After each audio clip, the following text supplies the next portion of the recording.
Okay, this is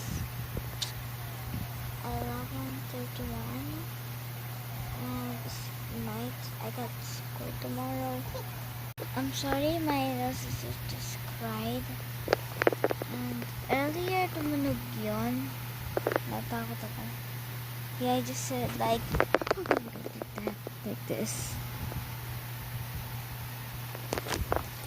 That's my new tumbler.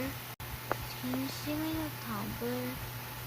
Guys, what grade are you? Please put it in the literature.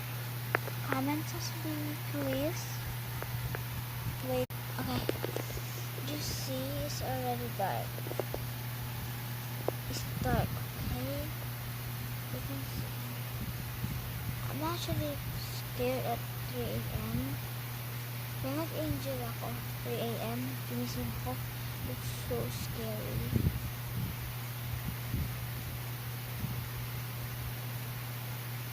Oh my god. I'm scared. Bye-bye guys. Pag-scared na ako maya-maya. Bye!